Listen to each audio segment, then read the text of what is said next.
Hello नमस्कार dear student, welcome to success career. आज की इस वीडियो में हम सीटीआई प्रवेश परीक्षा जो कि फीटर ट्रेड का मॉडल पेपर 8 के रूप में हम वीडियो को करेंगे, जिसमें हम 1 से लेकर 7 तक मॉडल पेपर के रूप में करवा चुके हैं। इस मॉडल पेपर के थ्रू हमें टोटल टारगेट जो लिया है 900 क्वेश्चन एमसीक्यू कराने के लिए लिया है, कि जिसमें मोस्ट इंपॉर्टेंट सारे क्वेश्चन करा दिए जाए सीटीआई प्रवेश परीक्षा से पहले फीटर वालों के लिए। तो आप सभी मॉडल पेपर को सीरियल वाइज देख लीजिए। सीरियल वाइज मैं 900 क्वेश्चन को कराऊंगा, और अगर आप सीरियल वाइज ये वीडियो देखना चाहते हैं तो प्लेलिस्ट में जाके देख सकते हैं, जिसका लिंक मैं डिस्क्रिप्शन बॉक्स में दे दूंगा, यहाँ आई बटन बना होगा वहाँ दे दूंगा। ठीक है, तो चलिए आज की सेशन को स्टार्ट करते हैं। देखिए यहाँ पे 120 नंबर का जो क्वेश्चन है, मॉडल पेपर 7 का लास्ट क्वेश्चन था 120 नंबर का, जो मैंने दिया था कि आपको आंसर बताना था। Tool maker button made of, यानी कि टूल मेकर जो बटन होता है किससे बना होता है? प्लास्टिक का बना होता है, ब्रोंज का बना होता है, कास्ट आयरन का बनाया जाता है, या हार्डन स्टील का? तो मोस्टली स्टूडेंट का आंसर आया था हार्डन स्टील का, जबकि ये सारे क्वेश्चन आंसर सही है सबका। चलिए आज का सेशन स्टार्ट करते हैं 121 नंबर से।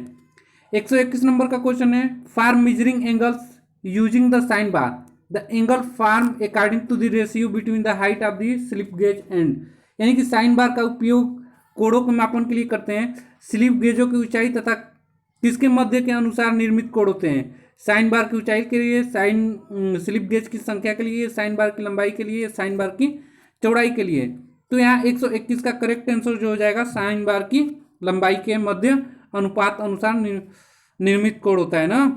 स्लिप गेज की ऊंचाई तथा साइन बार के मध्य के अनुपात जो निर्मित कोण होता है, उसी को साइन बार कोण के मापन के लिए करते हैं। नेक्स्ट क्वेश्चन है 122 नंबर। यहाँ पे दिया है फॉर ग्रूविंग, यानी कि ग्रूविंग के लिए आर टू प्रोवाइड रिलीफ, यानी कि प्रोवाइड रिलीफ किया जाता है, रिलीफ प्रोवाइड किया जाता है, उत्पन्न दिया जाता है। द जाब इज रोटेटेड विथ, यानी कि जाब को कैसे रोटेट किया जाता है? मीडियम स्पीड पर, लो स्पीड पर, हाई स्पीड पर, तो वेरी हाई स्पीड पर। तो ग्रूविंग या रिलीफ प्रदान कर लिए जाब को घुमाया जाता है। बताइए करेक्ट आंसर यहाँ पे जो हो जाएगा बी पार्ट होगा, लो स्पीड यानी कि निम्न गति पे घुमाया जाता है। नेक्स्ट क्वेश्चन है 123 नंबर। दिया है a product is said to have the quality when, यानी कि एक उत्पादन में गुणवत्ता तब मानी जाती है, यानी कि एक प्रोडक्ट में गुणवत्ता तब कही जाएगी जब its shape and dimension are within the limit, यानी कि उसका जो विमाएँ हैं उसके अंदर में हो। ठीक है, लिमिट जो सीमा दिया गया है, लिमिट दिया गया है, उसी का अंदर डायमेंशन हो और शेप हो उसका। It appears to be very good, या वो बहुत ही अच्छा प्रतीत होता है और दिखाई देता हो। It is fit for use, यानी कि इसे यूज करने लायक उपयुक्त हो। The choice of material is right, यानी कि जो मटेरियल का चॉइस हो वो राइट होना चाहिए। ठीक है, तो यहाँ 130 का करेक्ट आंसर हो जाएगा वह बहुत उपयोग में उपयुक्त हो। तो हम मानेंगे जो प्रोडक्ट है उसकी गुणवत्ता क्या है, सही है। नेक्स्ट क्वेश्चन पे बढ़ते हैं 124 नंबर। 124 नंबर का आंसर दीजिए। दिया है कि which one of the making media takes longer time to dry, यानी कि निम्न से कौन सा मार्किंग मीडिया सूखने से सर्वाधिक समय लेता है? चाक पाउडर, या प्रूसन ब्लू, या कॉपर सल्फेट, या सेल्यूलोज लेकर? बताइए कौन सी मार्किंग मीडिया सूखने में सर्वाधिक समय लेता है, वो आपको बताना है। तो यहाँ करेक्ट आंसर जो हो जाएगा प्रूसियन ब्लू जो होता है, ये सूखने में काफ़ी समय लगता है, यानी कि लंबे समय तक इसे सुखाना पड़ेगा। ये सब क्या है? Chalking powder, Prussian blue, copper sulphate, cellulose liquor, ये सब मार्किंग जो है, मार्किंग करने के लिए जो मीडिया लाते हैं, मार्किंग मीडियम, उसी का ये प्रकार है। नेक्स्ट क्वेश्चन पे बढ़ते हैं 125 नंबर। दिया है what is the meaning of the term crater wear off A turning tool, यानी कि क्रेटर वियर का मतलब क्या मतलब है, बताना है। क्रेटर वियर का क्या मतलब है टर्निंग टूल में, क्या मतलब होता है? A blunting of primary cutting edge, यानी कि प्राइमरी कटिंग एज का कुंठित होना। देखिए ब्लंटिंग होना मतलब भुतराव, जो हम बोलते हैं भुतरा हो गया है। ठीक है, a cavity on the cutting face, यानी कटिंग पृष्ठ पर क्या होना? कैविटी होना। कैविटी मतलब होता है गड्ढा होना। The blunting of the cutting point, जो कटिंग पॉइंट है उसको ब्लंट होना या भोतरा बोलते हैं। ठीक है, यानी कि जो नुकीला ना हो उसी को भोतरा बोला जाता है, blunting. Due to less side clearance, यानी कि साइड की क्लियरेंस कम होने के कारण। तो बताइए क्रेटर वियर का मतलब क्या होता है टर्निंग टूल में? करेक्ट आंसर हो जाएगा ए। ठीक है, a blunting of the primary cutting edge, यानी कि प्राइमरी कटिंग एज का क्या होना? ब्लंटिंग होना। नेक्स्ट क्वेश्चन है 126 नंबर, दिया है the lip angle of a single point tool is usually, यानी कि एक लिप एंगल जो होता है सिंगल पॉइंट का वो कितना होता है? सिंगल पॉइंट टूल का लिप एंगल कितना होता है? 20 अंश से 40 अंश, 40 अंश से 60 अंश, 60 अंश से 80 अंश, या नन ऑफ दी अबव, इनमें से कोई नहीं। बताइए लिप एंगल का, सिंगल पॉइंट टूल का लिप एंगल कोण कितना होता है? तो ये याद रखिएगा, मोस्ट इंपॉर्टेंट क्वेश्चन है ये, कोई नहीं होता है इनमें से। ठीक है, इनमें से कोई नहीं होता है। नेक्स्ट क्वेश्चन पे बढ़ते हैं 127 number, a flat surface can be a flat surface can be produce by a lathe machine if the cutting tool moves. ठीक है, यानी कि फ्लैट सरफेस प्रोड्यूस करते हैं। ठीक है, फ्लैट सरफेस में क्या होता है? समतल सतह को प्रोड्यूस किया जाता है लेथ मशीन पर अगर कटिंग टूल्स को मूव किया जाए। किस तरह मूव किया जाएगा तो फ्लैट सरफेस मिलेगा, समतल सतह मिलेगा, ये बताना है। तो पहले to the axis rotation of the work piece. ठीक है, यानी कि वर्क पीस के गुणा की दूरी के समांतर अगर हम लोग लेथ मशीन के टूल्स, कटिंग टूल्स को मूव करेंगे तब हमें फ्लैट सरफेस मिलेगा। या perpendicular to the axis of rotation of work piece, यानी कि वर्क पीस के गुणन की दूरी के क्षैतिज गति करवाए तब। या एट एंगल ऑफ 45 डिग्री, यानी कि 45 डिग्री पे कटिंग टूल्स को मूव कराया जाए तब। या नन ऑफ दी एबव। तो यहाँ जो करेक्ट आंसर हो जाए परपेंडिकुलर हमें एक्सिस के रोटेशन कराना पड़ेगा वर्क पीस के। ठीक है, नेक्स्ट क्वेश्चन पे बढ़ते हैं 129 नंबर, दिया clamps are used for the purpose of, यानी कि जो क्लैंप है उसे किस उद्देश्य से प्रयोग करते हैं? Carrying material from machine to machine, machine से मशीन को पकड़ने के लिए। ठीक है, कैरिंग मटेरियल यानी कि मटेरियल को पकड़ने के लिए मशीन में। या प्रिवेंटिंग मूवमेंट ऑफ वर्क, कार्य की गति को निरोध करने के लिए। या प्रिवेंटिंग स्क्रैच ऑन मशीन, यानी कि मशीन पे स्क्रैच रोकने से बचाने के लिए, मशीन पर खरोच न लगे उसके लिए। या maintaining the accuracy, accuracy maintain करने के लिए हम क्लैंप का इस्तेमाल करते हैं। बताइए 129 का आंसर। यहाँ पे जो देखिए कार्य की गति को निरुद्ध करने के लिए यानी प्रिवेंटिंग मूवमेंट ऑफ वर्क के लिए हम लोग क्लैंप का यूज करते हैं, क्लैंप का उद्देश्य होता है। नेक्स्ट क्वेश्चन है 130 नंबर, दिया है which one of the following operation is not done on a work piece held between centre, इनमें से कौन सा जो ऑपरेशन है नहीं रखा जाता है? ठीक है, इनमें से कौन सा ऑपरेशन केंद्रों के मध्य रखे हुए वर्क पीस पर नहीं किया जाता? केंद्रों के मध्य रखे हुए वर्क पीस पर नहीं किया जाता। तो आपके पास ऑप्शन है नर्लिंग, अंडर कटिंग बाई प्लंगिंग, या थ्रेड कटिंग, या पार्टिंग। करेक्ट आंसर बताइए 130 का। देखिए करेक्ट आंसर जो हो जाएगा पार्टिंग ऑफ के द्वारा ना। नेक्स्ट क्वेश्चन है 131 नंबर, दिया है, चलिए हम इंग्लिश में जिसको करना होगा इंग्लिश पढ़ लीजिएगा, थोड़ा टाइम लग रहा है इसलिए मैं सिर्फ हिंदी वाला क्वेश्चन करा रहा हूँ। ठीक है, पतले चोंगे को, चोंगे किसे बोलते हैं? हेक्सा को ना, की और ब्लेड से काटने के लिए, यानी कि जो हेक्सा है आरी का ब्लेड है से काटने के लिए ब्लेड की सर्वाधिक उपयुक्त पिच होती है। पिच क्या होता है कि जो दांते बने होते हैं ना, तो एक दांते से लेकर दूसरे दांते के बीच में की जो दूरी होती है उसी को पिच कहते हैं। तो वो दूरी कितना होना चाहिए ये बताना है, ब्लेड की सर्वाधिक दूरी बताना है, मैक्सिमम लेंथ बताना है। तो यहाँ करेक्ट आंसर जो हो जाएगा 131 का वो हो जाएगा 0.8 mm होना चाहिए।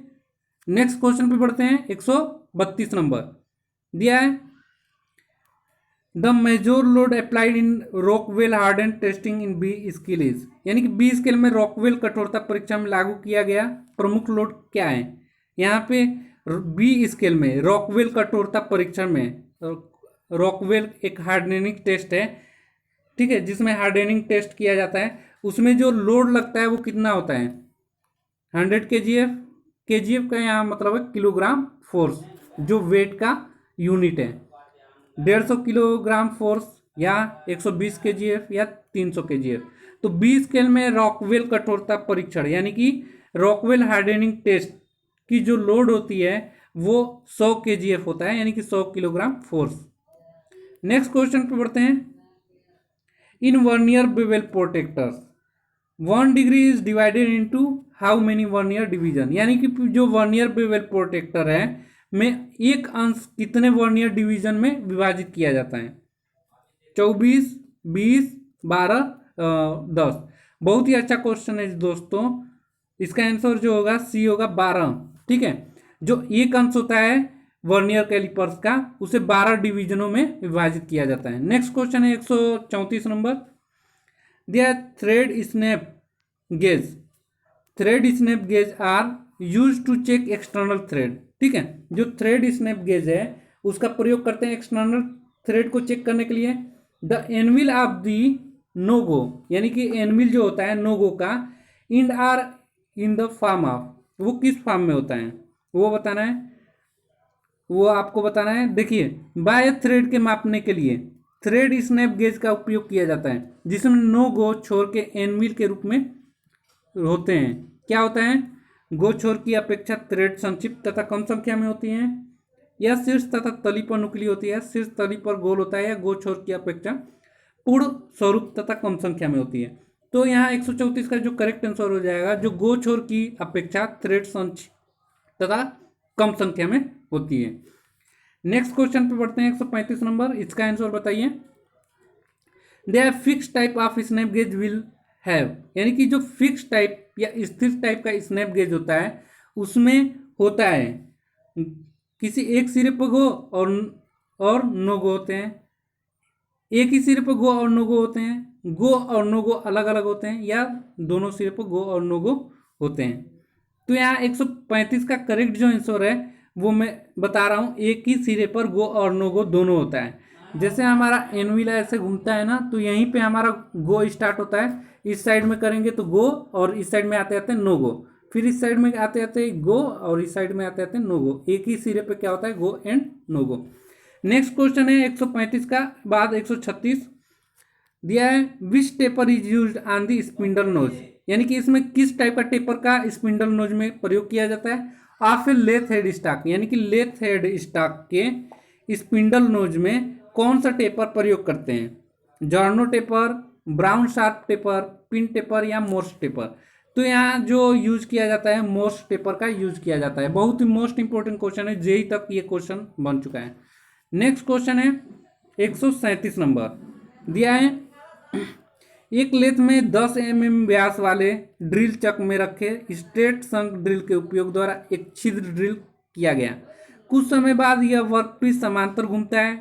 इस विकृति के लिए निम्न में से कौन सा तथ्य लक्षण है ये बताना है आपको, यानी कि केंद्रों की संरेखित होना, टेल स्टॉक हैंड व्हील द्वारा फीड बहुत धीमी होना, चिप्स का अवरोध होना, या केंद्र पर स्पार्टिंग न होना। तो यहाँ 137 का जो करेक्ट आंसर हो जाएगा वो सी होगा। ठीक है, तीसरा चिप्स का अवरोध होना। नेक्स्ट क्वेश्चन है 138 नंबर। दिया है hacksaw frame is use to cut along with, यानी कि जो हेक्सा फ्रेम जो होता है, हेक्सा का फ्रेम होता है, कट एलॉन्ग विथ वो किसके एलॉन्ग काटता है? हेक्सा ब्लेड के एलॉन्ग, मटेरियल के एलॉन्ग, या रिटेनिंग पिंस के, या विंग नट के। तो जो यहाँ करेक्ट आंसर हो जाए हेक्सा ब्लेड के एलॉन्ग जो हेक्सा फ्रेम होता है वो काटता है। नेक्स्ट क्वेश्चन पे बढ़ते हैं 139 नंबर। दिया है वेल्डिंग में नॉन डिस्ट्रक्टिव टेस्ट होता है, यानी कि non destructive test in welding is किस में होता है? टेंसाइल टेस्ट में, इम्पैक्ट टेस्ट में, फटीग टेस्ट में, या रेडियोग्राफिक टेस्ट में। तो जो वेल्डिंग में नॉन डिस्ट्रक्टिव टेस्ट होता है वो डी ऑप्शन यानी कि रेडियोग्राफिक टेस्ट में होता है। नेक्स्ट क्वेश्चन बढ़ते हैं 140 नंबर। 140 नंबर का आंसर दीजिए दोस्तों कमेंट बॉक्स में। Which one of the following statement is true with respect to the half nut, यानी कि हाफ नट के संदर्भ में निम्न से कौन सा तथ्य सही है ये आपको बताना है। तो देखिए, it is detachable part of the saddle, यानी कि यह एक डिटैचेबल पार्ट होता है सैडल का। It is integral part of saddle, देखिए डिटैचेबल मतलब होता है कि अलग, ठीक है, सैडल से अलग, और इंटीग्रल होता है कि सैडल में इंटीग्रल यानी कि संबंधित उसी में होता है। It is detachable part of the apron, ये एप्रोन का डिटेचेबल पार्ट होता है, नन ऑफ द एबव। तो 140 का जो करेक्ट आंसर हो जाएगा वो क्या होगा, तीसरा होगा, it is detachable part of apron. Apron का जो डिटेचेबल पार्ट होता है वो होता है हाफ नट का। तो इस प्रकार हमने 140 क्वेश्चन करा दिया। 141 क्वेश्चन का आंसर आपको देना है दोस्तों, कमेंट बॉक्स में बताइए। 141 नंबर का क्वेश्चन है, the cold chisel are made by, cold chisel किसके बना होता है, ड्राइंग का, पियर्सिंग का, रोलिंग का, फोर्जिंग का। इसका कमेंट बॉक्स में हमें आंसर बताइए। अगर ये सेशन आपको पसंद आया हो तो प्लीज़ लाइक करिए और अधिक से अधिक स्टडी ग्रुप और दोस्तों के साथ शेयर करिए, और अगर चैनल पर नए होंगे तो प्लीज़ सब्सक्राइब कर लीजिए। Okay, thanks for watching this videos guys.